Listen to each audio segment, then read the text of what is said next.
चलो विद्यार्थी मित्रों, આપણે એક્સરસાઇઝ 1 સુધી પૂરું કર્યું.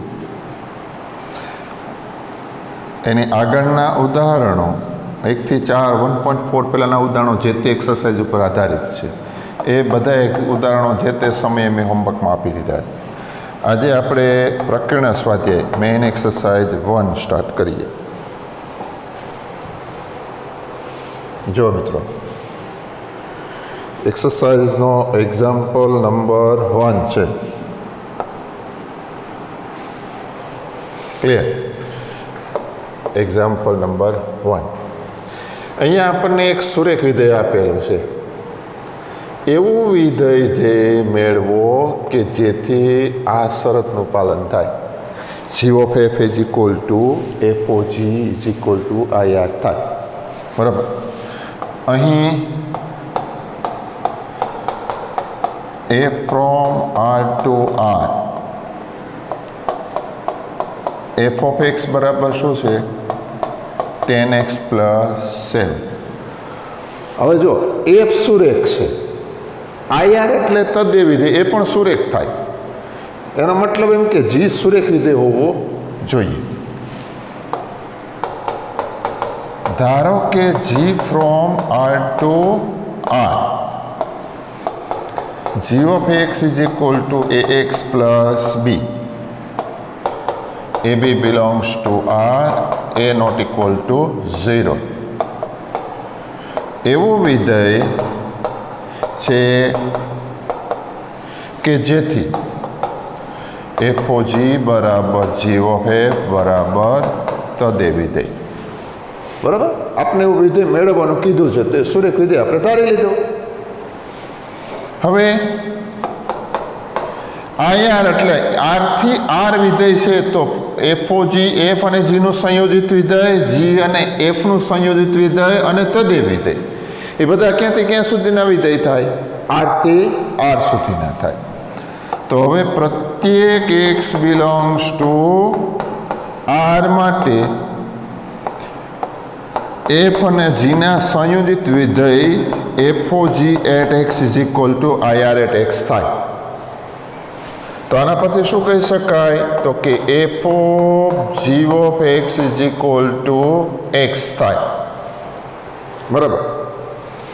તો માટે f of gx કેટલા છે? x plus B is equal to કેટલા થાય? x થાય. અને માટે હવે f of x કેટલા છે? જુઓ, 10x પ્લસ 7. તો 10x ની જગ્યાએ ax plus B plus 7 is equal to x થાય. તો 10ax plus 10b plus 7 is equal to 1 into x plus 0 લખી શકાય? હા. બંને બાજુ સહગુણકો સરખાવતા 10a બરાબર 1 અને 10b પ્લસ 7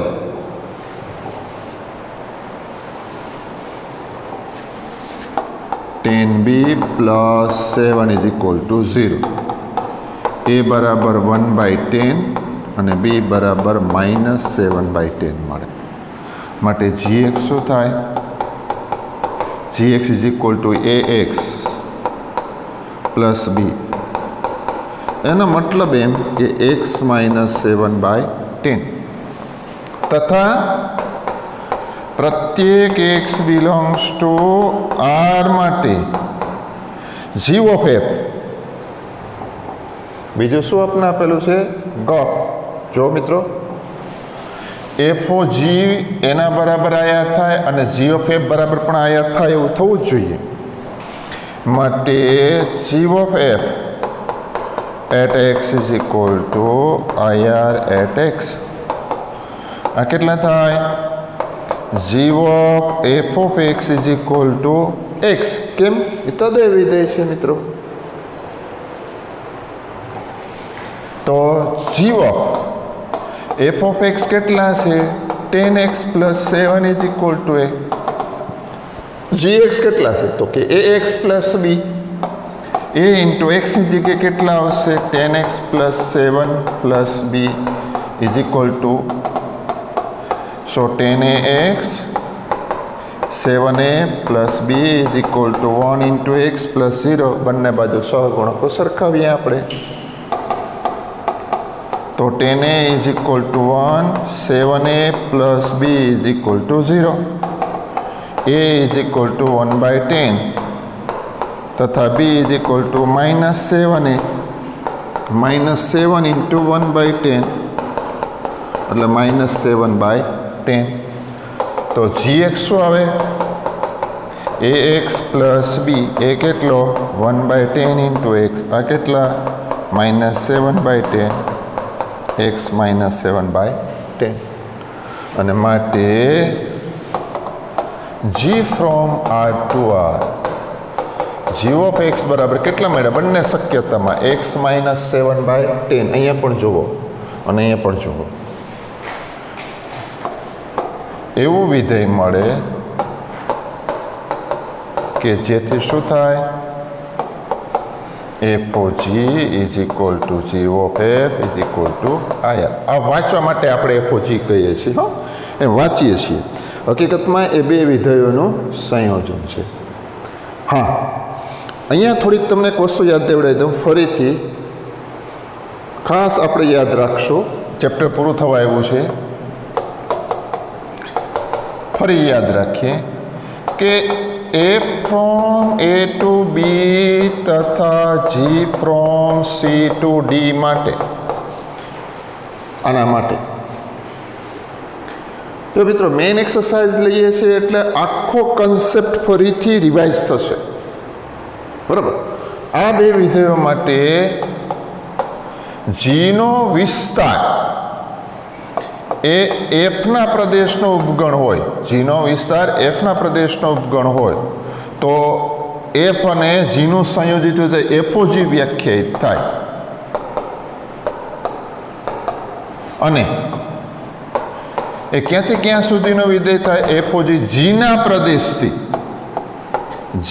પ્રદેશથી એફના સહપ્રદેશ સુધી ઇંગ્લિશમાં એને કોડોમેન કહેવાય તથા આ નોંધ આપણે યાદ રાખશું એટલે સંયોજિત વિધેયનો કોઈ પણ એક્ઝામ્પલ આવે તો આપણે ગણી શકીએ આગળ આપણે એક્સરસાઇઝમાં જોયું જ છે 1.3 એક્સરસાઇઝ અને 1.4 બંનેમાં આપણે 1.2 અને 1.3માં આપણે જોઈ ગયા છીએ તથા એફનો વિસ્તાર એ જીના પ્રદેશનો ઉપગણ હોય તો ગોફ વ્યાખ્યાયિત થાય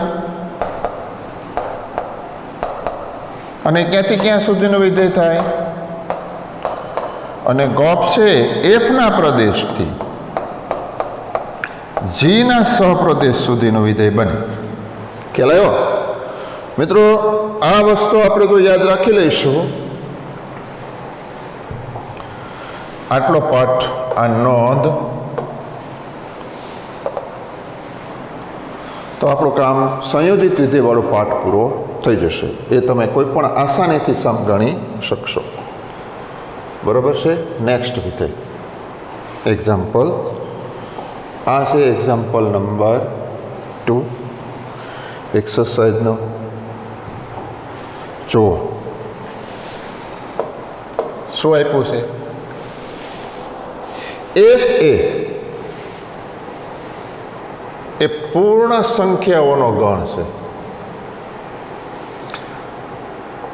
છે એ from W to W N યુગ્મ સંખ્યા અયુગ્મ હોય તો n-1 થાય એન યુગ્મ હોય તો n+1 વ્યાખ્યાયિત કરો તો સાબિત કરો કે એફ વ્યસ્ત સંપન્ન છે અને એફનું વ્યસ્ત મેળવો હવે જુઓ ફરીથી આપણે રિકોલ કરીએ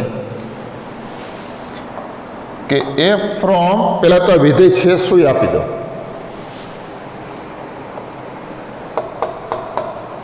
પૂર્ણ સંખ્યાઓના ગણ ડબલ્યુ માટે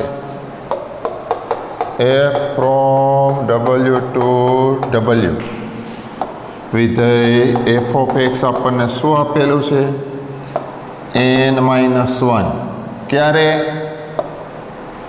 જો n યુગ્મ હોય, n+1 ક્યારે? જો n અયુગ્મ હોય.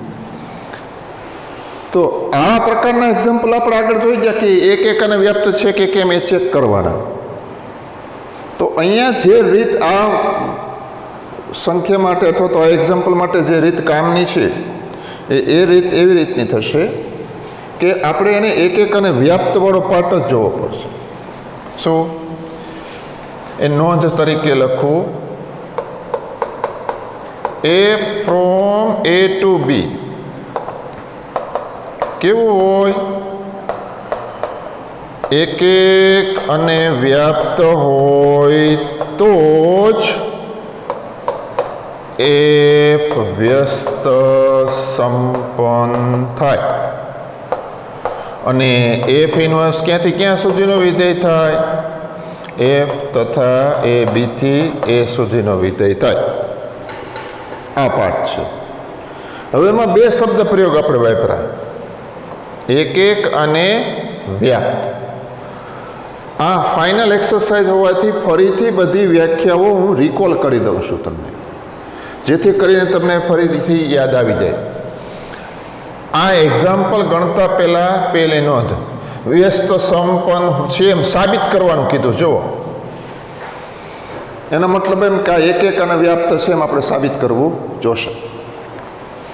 તો એક અને વ્યાપ્ત કઈ રીતે સાબિત થાય? તો બીજી નોંધ આપણને ખબર છે શું? કે પ્રત્યેક x1 x2 belongs to A માટે x1 not equal to x2 implies fx1 બરાબર fx2 થાય તો F from A to B કેવું થાય? એક થાય. હવે તમને યાદ હોય તો આપણે તર્કની અંદર P ઇમ્પ્લાઇઝ Q, ગાણિતિક તર્કમાં આપણે વિધાનો માટેનું જોઈ ગયા છીએ. જો P ઇમ્પ્લાઇઝ Q આપેલું હોય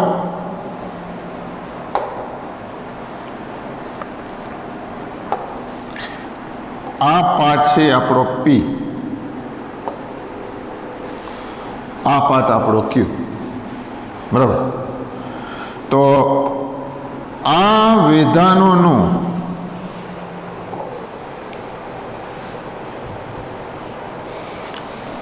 આનું સમાનાર્થી પ્રેરણ શું થાય?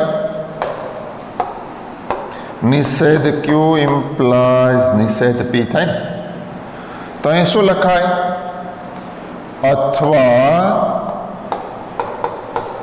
x1 x2 belongs to A, કોઈક x1 x2 belongs to A, દરેકનું શું થઈ જાય? કોઈક માટે f ઓફ x1 બરાબર, સોરી અહીં નોટ ઇક્વલ ટુ આવે, f ઓફ x1 બરાબર f ઓફ x2 લો, આનું નિષેધ.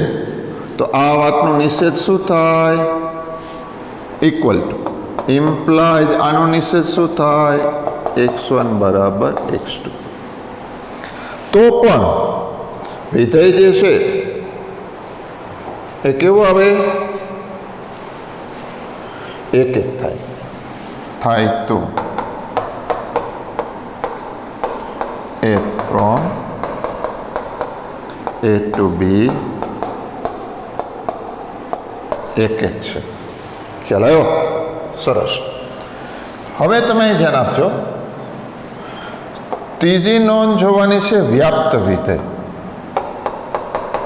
જો A from A to B માટે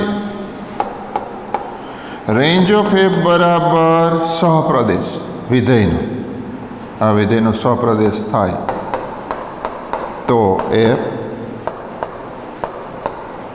વ્યાપ્ત છે. અથવા વાયનો સહપ્રદેશનો દરેક ઘટક એફના કોઈકને કોઈક પ્રદેશ સાથે જોડાયેલો છે એવો મતલબ થયા. તો સહપ્રદેશનો દરેક ઘટક માટે મને પ્રદેશમાં x બિલોંગ્સ ટુ A એવું મળે કે જેથી શું થાય fx બરાબર y થાય તો f વ્યાપ્ત છે તેમ કહેવાય. હું રિકોલ એટલા માટે કરું છું મિત્રો કે આપણે આ એક્ઝામ્પલ ગણવાનો છે, તો એની બે વ્યસ્ત મેળવવા માટેની બે રીત જોઈતી આપણે. એક અને વ્યાપ્ત રીત, અને બીજી છે સંયોજિત વિધેયની રીત. એ પણ આપણે જોઈ ગયા છીએ. કઈ? તો કે f from a to b માટે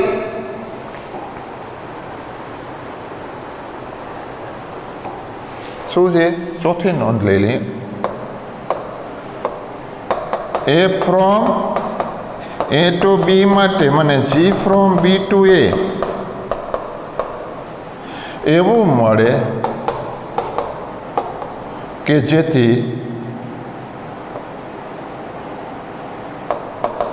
fog બરાબર જીના પ્રદેશ પરનું તદે વિધેય તથા g ઓફ f બરાબર fના પ્રદેશ પરનું તદે વિધેય થાય તો g from b to a ને f from a to b નું વ્યસ્ત વિધેય કહે છે. અને જો વ્યસ્ત વિધેય મળે તો વ્યસ્ત સંપન્ન કહેવાય. બરાબર, સરસ. હવે આપણે આપેલ એક્ઝામ્પલ ગણીએ.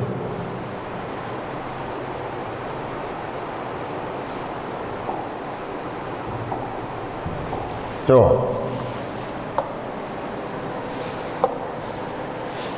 શું આપેલું છે?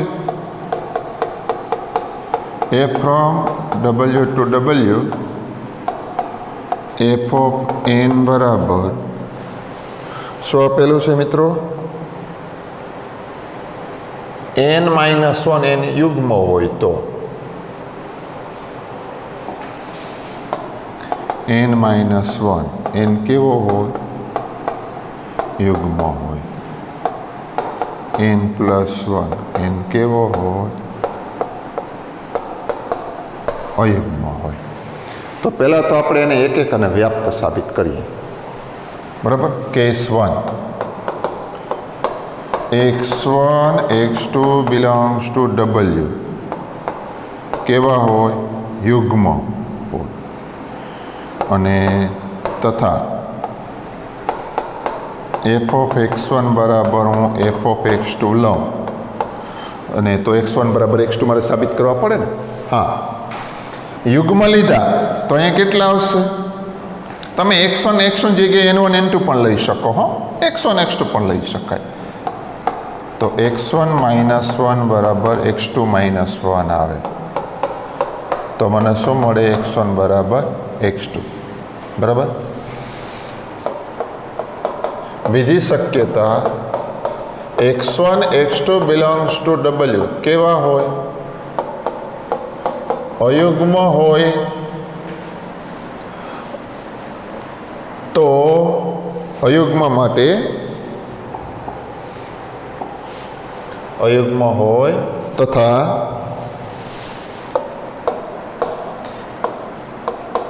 f ઓફ x1 બરાબર હું f ઓફ x2 લઉં તો યુગ્મ માટે અયુગ્મ માટે શું છે? n plus 1. તો મને શું મળે? x1 પ્લસ 1 બરાબર x2 પ્લસ 1. તો આના પરથી શું કહેવાય? x1 બરાબર x2 મને મળી ગયા. હવે ત્રીજો પાઠ. કોઈ પણ એક યુગ્મ અને એક બીજો અયુગ્મ હોય. માની લઈએ કે x1 બિલોંગ્સ ટુ w યુગ્મ અને x2 બિલોંગ્સ ટુ w અયુગ્મ હોય. ત્રણ શક્યતા હોય ને. તો દેખીતી રીતે x1 ને x2 અસમાન થવાના, સમાન આવવાના જ નથી. અને તથા f ઓફ x1 બરાબર શું આવે? n માઇનસ 1 x1 માઇનસ 1 અને તથા f ઓફ x2 બરાબર x2 પ્લસ 1 આવે. એટલે કે F of x1 not equal to F of x2. કેમ કે x1 યુગ્મ હોય તો x1 માઇનસ 1 અયુગ્મ સંખ્યા થાય અને x2 અયુગ્મ હોય તો x2 પ્લસ 1 યુગ્મ સંખ્યા થાય, એટલે એક સમાન થવાની નથી. આમ ત્રણે ત્રણ વિકલ્પ પરથી માટે એમ લખી શકાય પ્રત્યેક x1 x2 belongs to w માટે x1 not equal to x2 imply fx1 not equal to f of x2. એ સમાન થાય નહીં અને માટે f from w to w કેવું વિધેય છે? એ એક છે. હવે આપણે જોવાનું છે વ્યાપ્ત વિધેય વાળો પાઠ. જો તથા f નો વિસ્તાર શું આવે તો કે f ઓફ x કે જ્યાં x બિલોંગ્સ ટુ w, એનો મતલબ કે આખા પ્રદેશના ઇમેજનો ગણ. બરાબર? તો એના માટે બે શક્યતા આવે. શું? n-1 n યુગ્મ હોય યુનિયન n+1 n કેવો હોય? અયુગ્મ હોય. બરાબર? તો n યુગ્મ હોય, 1 લઉં ત્યારે 0 આવે, 3 લઉં ત્યારે 2 આવે, એ પ્રમાણે આખું કરતા જઈએ તે પૂર્ણાંક સંખ્યા ગણ w મળી જાય. અને માટે range of f is equal to w is equal to f નો શું મને મળે? સહપ્રદેશ મળે. અને માટે f from w to w કેવું થાય? વ્યાપ્ત થાય. ખ્યાલ આવે છે? સરસ. હવે અને માટે f from w to w કેવું વિધેય? એક અને વ્યાપ્ત હોવાથી f કેવું થશે? વ્યસ્ત સંપન્ન છે. અને માટે f inverse from w to w નું અસ્તિત્વ છે. ખ્યાલ આવે? હવે જોઈએ. જો n યુગ્મ હોય તો n+1 શું થાય? અયુગ્મ થાય. અને માટે f ઓફ n+1 બરાબર શું થાય? અયુગ્મ હોવાથી n+1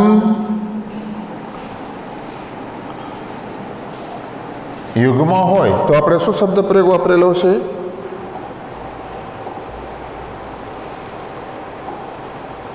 જો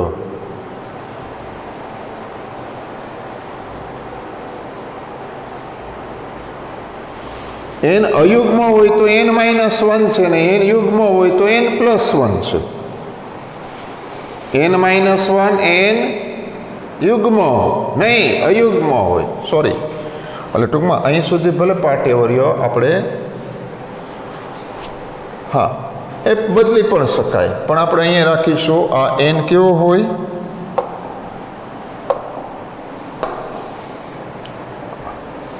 અહીંયા +1 આવે,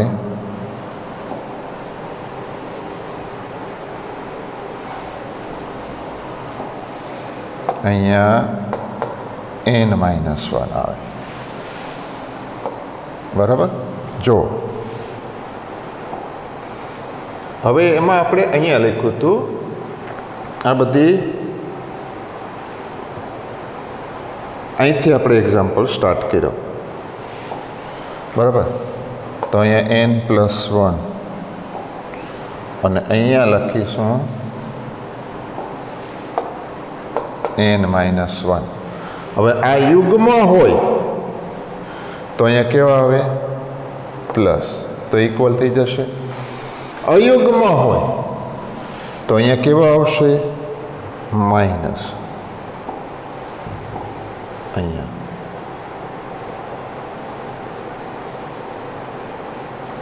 બરાબર તો બંને કેવા થઈ જાય ઇક્વલ યુગ્મ હોય તો અહીંયા આવશે પ્લસ અને અહીંયા કેવા આવશે તો કે માઇનસ બરાબર રેડ હવે અહીંયા જુઓ અહીંયા આવશે પ્લસ અને અહીંયા આવશે માઇનસ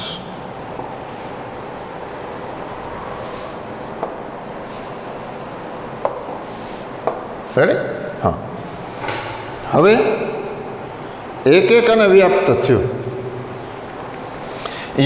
n યુગ્મ લઉં તો n+1 શું આવે અયુગ્મ આવે અયુગ્મ હોય તો અહીં કેટલા છે એટલે કેટલા આવ્યા n માટે f(n+1) બરાબર n માટે f−n બરાબર n+1 ક્યારે n યુગ્મ હોય ત્યારે જો n અયુગ્મ હોય તો n-1 છે એ કેવું થાય એ યુગ્મ થાય અને માટે f(n-1) બરાબર શું થાય n-1+1 એના બરાબર n માટે f−n બરાબર n-1 આમ f ઇન્વર્સ ક્યાંથી ક્યાં સુધીનો વિધેય W થી W તથા f−n બરાબર n-1 આવે ક્યારે n કેવો હોય અયુગ્મ હોય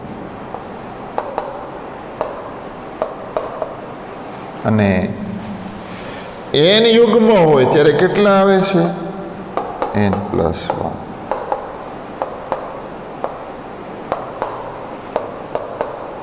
આ જો તમારો fx છે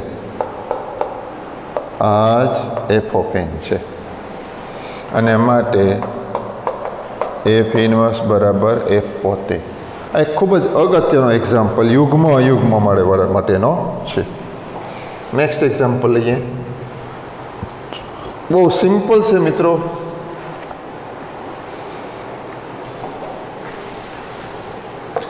ત્રીજો એક્ઝામ્પલ આમ આપેલો fx બરાબર શું આપેલું છે f from r to r માટે f પણ ક્યાંથી ક્યાં સુધીનો વિધેય થાય r ટુ r થાય આપણે f જોઈએ છે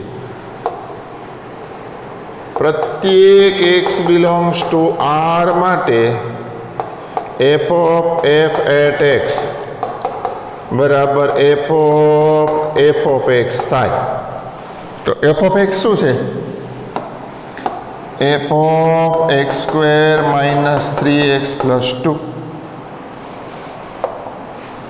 જો હવે f ખાલી જગ્યા હોય તો એના બરાબર શું લખાય ખાલી જગ્યાનો વર્ગ -3 ટાઈમ ખાલી જગ્યા +2 ખાલી જગ્યામાં જે હોય તે કયું x² - 3x + 2 x² - 3x + 2 સાદરૂપ આપજો એટલે આન્સર આવી જશે બરાબર તો આ બાકીનું કામ હવેનું કામ છે એ તમે જાતે ગણી શકશો નેક્સ્ટ એક્ઝામ્પલ જો અહીંયા શું કીધું છે આ વિધેય માટે? અહીં એમ કીધું, આ પાર્ટ આપેલ છે એફ ફ્રોમ ક્યાંથી છે? આર થી આર સુધી. એફ ફ્રોમ આર થી X belongs to R -1 less than X less than 1. એટલે કે એ ફ્રોમ આર ટુ વિવૃત અંતરાલ -1 to 1 માટે fx બરાબર x/1 પ્લસ મોડ x છે. તો આ એક અને વ્યાપ્ત છે એમ બતાવવાનું છે. તો હવે અહીંયા જુઓ,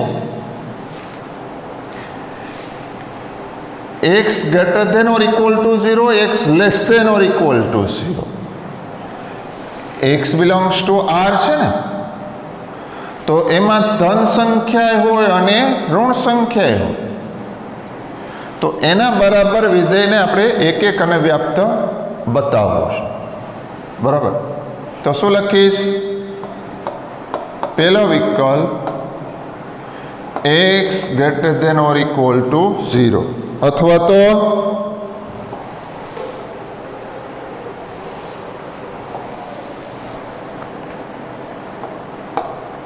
પ્રત્યેક x1 x2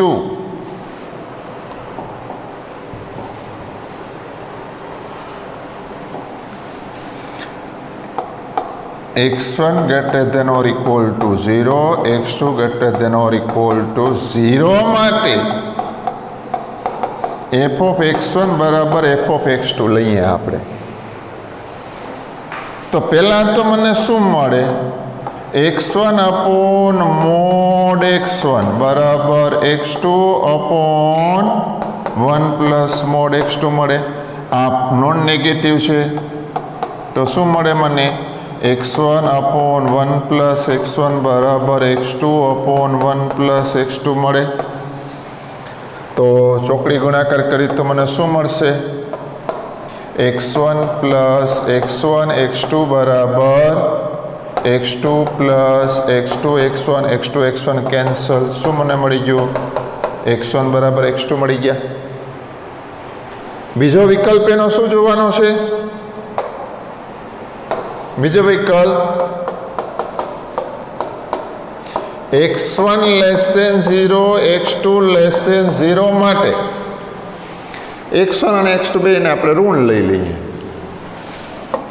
f of x1 બરાબર f of x2 લો તો શું મને મળે? x1 upon 1 plus mod x1 બરાબર x2 upon 1 plus mod x2 મળે.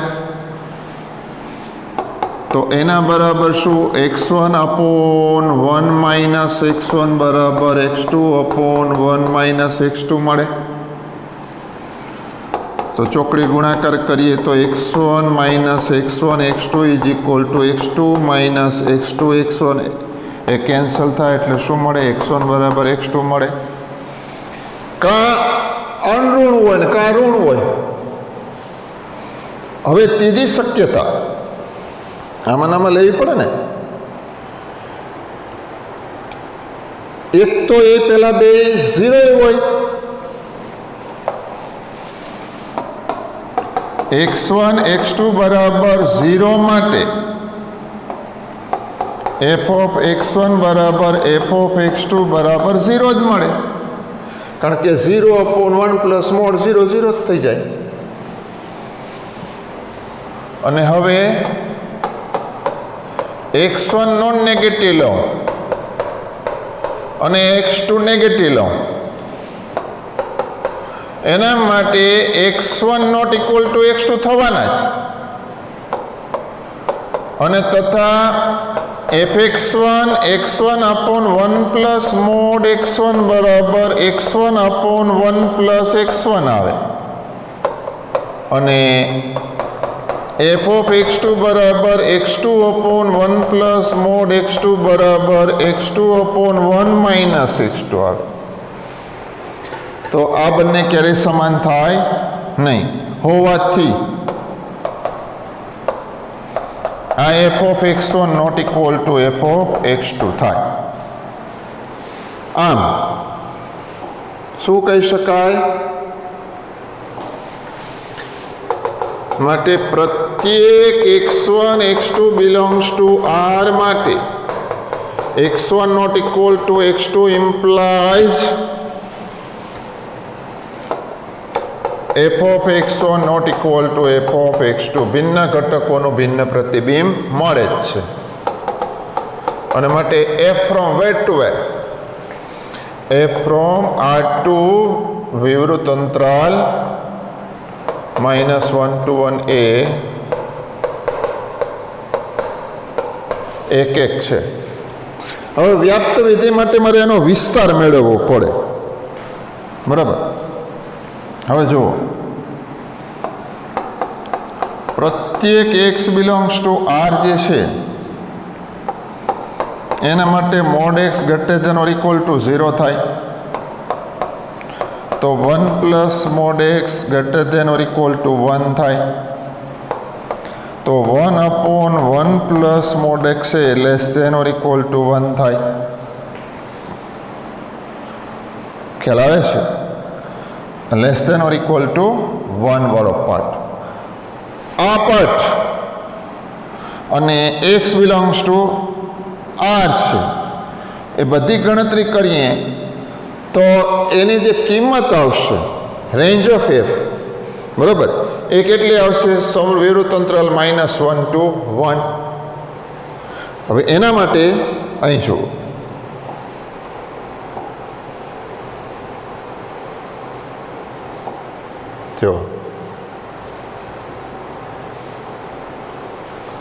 વિધેય ક્યાંથી ક્યાં સુધીનું કીધું?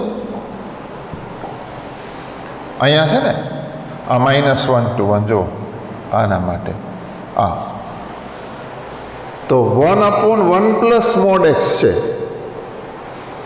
તો x ની કોઈ પણ કિંમત માટે 1 અપોન 1 પ્લસ મોડ x છે જે A less than or equal to 1 અને એ આની વચ્ચે જ હોય. એ ઇક્વલ ટુ 1 ન થાય અને -1 ન થાય ક્યારે, એની વચ્ચે જ રહ્યા કરે.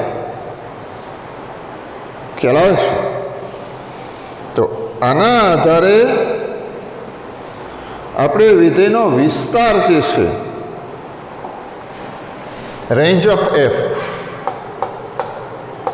તથા રેન્જ ઓફ f બરાબર શું? વિવૃત અંતરાલ -1 to 1.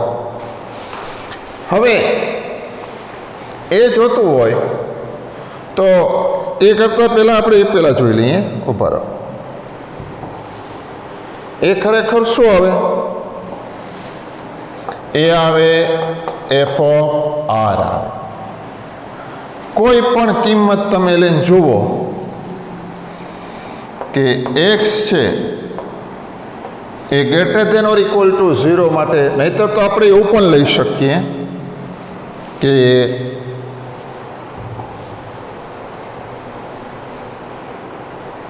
જો શું એ ફ્રોમ R થી -1 to 1 છે, બરાબર. તો દરેક y બિલોંગ્સ ટુ -1 to 1 માટે મને x બિલોંગ્સ ટુ R એવું મળે કે fx બરાબર શું થાય? y થાય. તો fx એટલે x અપોન મોડ x બરાબર y, બરાબર. તો x greater than or equal to 0 લો તો x અપોન 1 પ્લસ x બરાબર અહીંયા y મળે. તો x is equal two y plus xy. xy ડાબી બાજુ લઈ લો અને કોમન કાઢ લો એટલે 1 minus y is equal two અહીંયા મને મળે y. તો x બરાબર કેટલા મળે? y upon 1 minus y. અને y છે આમાં છે, 1 તો નથી. અને x લેસ ધેન 0 લો, બરાબર, કંઈ વાંધો નહીં. આને આપણે લખીએ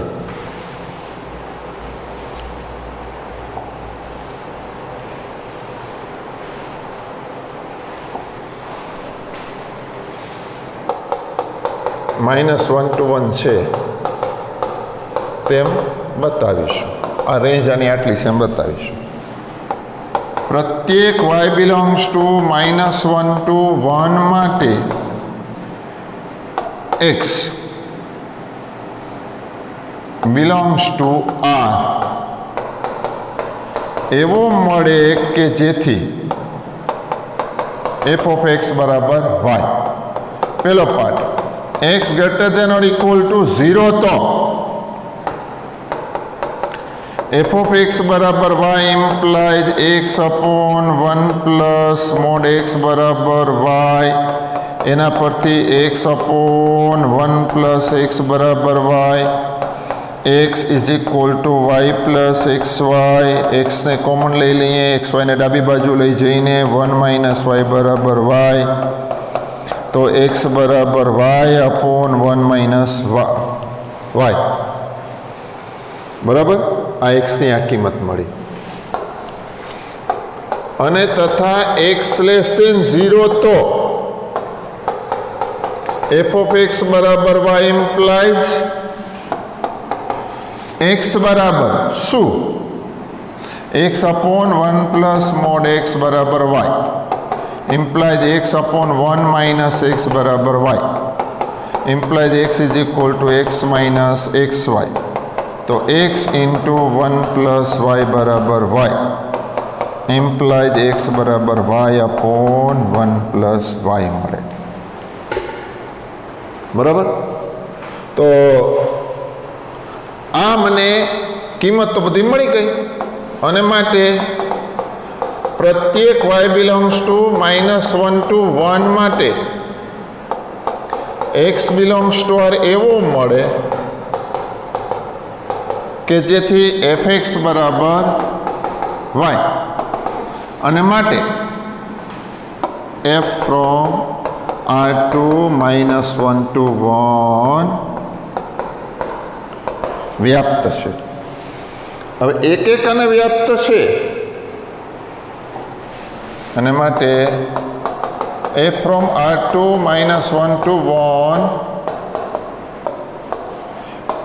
એક એક અને વ્યાપ્ત હોવાથી f વ્યસ્ત સંપન્ન છે. બરાબર, અને f ઇન્વર્સ y બરાબર x રાખો તોય વાંધો નહીં અને y રાખો તોય વાંધો નહીં. કેટલા આવે? y upon 1 plus y. ક્યારે? આ y છે x જ રાખો ને.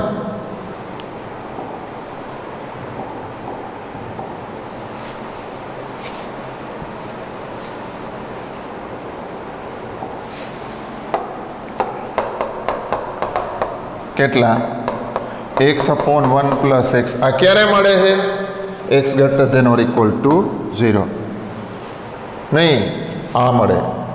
આ મને મળે x less than 0 અને x upon 1 minus x મળે મને x greater than or equal to 0.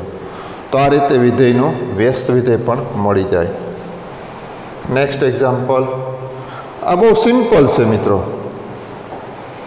આ વિધેય જે છે એક એક છે તેમ સાબિત કરવાનું છે તમારે.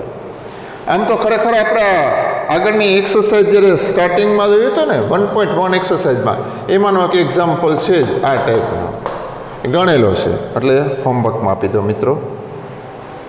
નેક્સ્ટ એક્ઝામ્પલ અહીંયા જુઓ,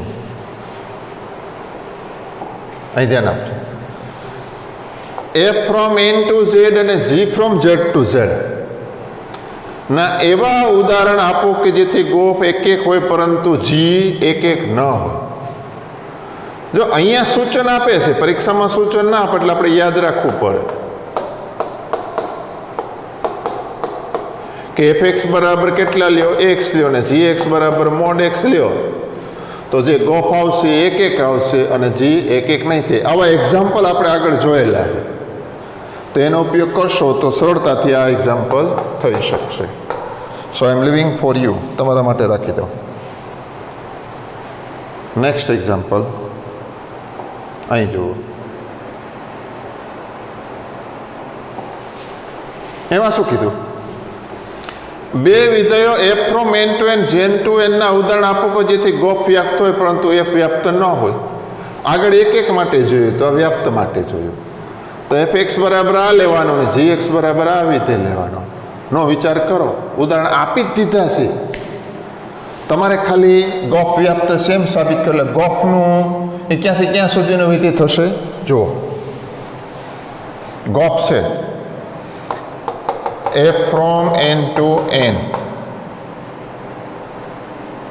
માટે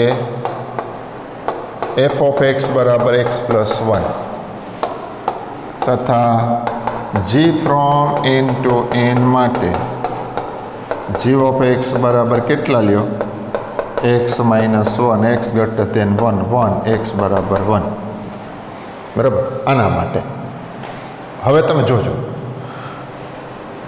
ગોફ એટલે f નો વિસ્તાર, f n નો ઉપગણ થાય બરાબર. તો એ g નો પ્રદેશ છે અને માટે ગોફ વ્યાખ્યાયિત છે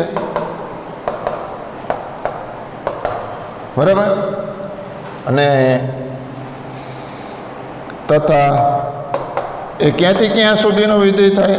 f ના પ્રદેશથી g ના સપ્રદેશ સુધીનું થાય બરાબર. તો જીવો n મેળવવાનો છે આપણે. પ્રત્યેક n બિલોંગ્સ ટુ n માટે g of f at n બરાબર g of f of n. g of f of n કેટલા છે જુઓ છે તો કે n plus 1. તો હવે અહીંયા બે ભાગ પડે ને, તો n plus 1 છે એ 1 કરતાં મોટા હોય તો મને શું મળે? અહીંયા n plus 1 minus 1 અને n plus 1 બરાબર 1 હોય તો મને 1 મળે. એટલે કેટલા મળે અહીંયા? n ક્યારે n plus 1 greater than 1 એટલે કે n greater than 0 હોય. n greater than 0 ત્યારે n અને n બરાબર 1 ત્યારે 1. એટલે અલ્ટિમેટલી જે તમે જોશો તો એ શું આવી જાય? n આવી જાય બરાબર. તો n પ્રત્યેક n બિલોંગ્સ ટુ n માટે છે. માટે રેન્જ ઓફ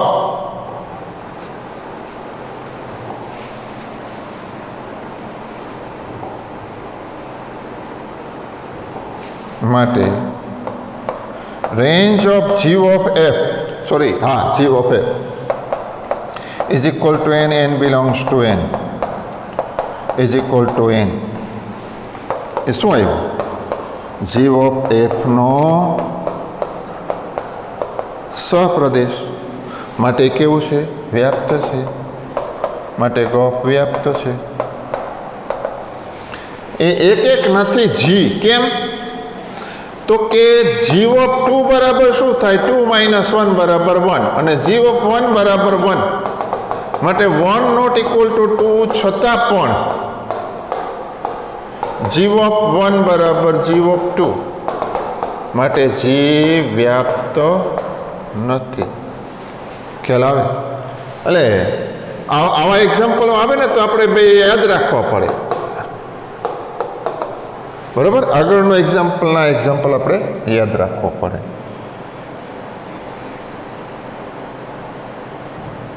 નેક્સ્ટ જો મિત્રો, આ આપણે ઉપગણ વાળો પાઠ જોઈ ગયા. એ ઉપગણ બી જ્યારે શરૂઆતમાં સંબંધ સમજાયો હતો ને ત્યારે મેં કીધું હતું તો કે ગણ પોતે પોતાનો ઉપગણ હોય જ એટલે એ આર એ થાય જ.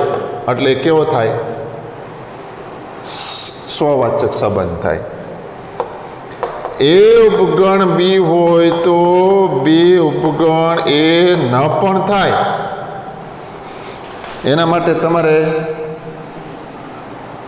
ઉદાહરણ આપવું હોય તો દાખલા તરીકે x બરાબર 1 2 3 a બરાબર 1 લો, b બરાબર 1 2 લો તો a ઉપગણ b પરંતુ b ઉપગણ a નથી એટલે માટે એ સંમિત ન થાય. અને આપણને ખબર છે ઉપગણ બી અને બી ઉપગણ સી હોય તે ઉપગણ સી થાય જ, માટે પારંપરિક છે. માટે સંમિત ન હોવાથી એ સામ્ય સંબંધ નથી. ઉપગણવાળો પાઠ ખ્યાલ આવ્યો? સરસ. હવે જો આ એક્ઝામ્પલમાં શું કીધું છે? એ છેદ બી છે, એ સ્ટાર બી બરાબર. તો એક્સ ક્રિયા માટે તટસ્થ ઘટક છે એક્સ પોતે, અને દ્વિક્રિયાને સાપેક્ષ પીએક્સમાં કેવળ એક્સ જ વ્યસ્ત સંપન્ન છે. તમને ખ્યાલ હોય તો આવા એક્ઝામ્પલ આપણે જોયા હતા કે 1 સ્ટાર 1 એન માટે 1 સ્ટાર 1 1 જ એકનો જ વ્યસ્ત સંપન્ન ઘટક હતો, અને એનો એકમ ઘટક 1 હતો એનમાં. એ ટાઈપનું એક્ઝામ્પલ પણ આપણે જોયેલો છે મિત્રો. તો અહીંયા શું કીધું છે? એ સ્ટાર બી બરાબર એ ઇન્ટરસેક્શન બી બરાબર. તો એક્સ પોતે ગણ તો શું? તો કે પ્રત્યેક A belongs to P of X માટે મને X belongs to P of X એવો મળે કે જેથી A star X is equal to A intersection X is equal to A, અને તથા એક્સ સ્ટાર એ બરાબર એક્સ ઇન્ટરસેક્શન એ બરાબર એ, કારણ કે એ અને બી તો બંને એક્સના ઉપગણ છે. અને માટે A star X is equal to A is equal to X star A, અને માટે એક્સ એ કેવો ઘટક છે? તટસ્થ ઘટક છે. હવે વ્યસ્ત સંપન્ન તમારે જોજો દ્વિક્રિયાને સાપેક્ષ. હવે એ અને બી એ એક્સના ઉપગણ હોય તો એ છેદ બી પણ એક્સનો ઉપગણ થાય, એટલે આ પી ઓફ એક્સમાં આવે એટલે દ્વિક્રિયા તો થઈ ગઈ. સાથે સાથે સમક્રમી પણ છે, સંગઠિત પણ છે. એ તમને હોમવર્કમાં આપી દઉં, વધારાનો પાઠ સમક્રમી અને સંગઠિત વાળો પાઠ આપણે જોવાનો તમારે. ખ્યાલ આવે છે મિત્રો? તો હવે વ્યસ્ત સંપન્ન માટે કીધું તો આપણે શું થવું જોઈએ? હવે પ્રત્યેક x belongs to P of X માટે એક્સ ઇન્ટરસેક્શન એક્સ જ થાય, બાકી એ કંઈ ન થાય. અને માટે પ્રત્યેક એક્સ બિલોંગ્સ ટુ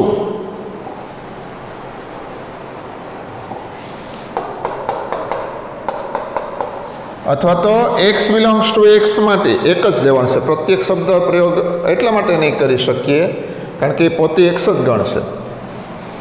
તો x belongs to P of X માટે એક્સ સ્ટાર એક્સ બરાબર એક્સ સ્ટાર એક્સ બરાબર એક્સ થાય, અને માટે એક્સનો ઇન્વર્સ એક્સ પોતે થાય, બાકીના કોઈ ઘટક માટે શક્ય નથી.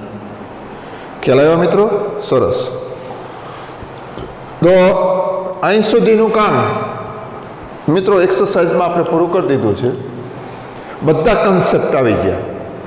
જો એક અને વ્યાપ્તવાળો પાર્ટ આવી ગયો, સંબંધનો પાર્ટ આવી ગયો, દ્વિક્રિયાનો પાર્ટ આવી ગયો, વ્યસ્ત સંપન્ન પાર્ટ આવી ગયો. તો આપણે મિત્રો આજનો દિવસ અહીં સુધી રાખીએ. Thank you.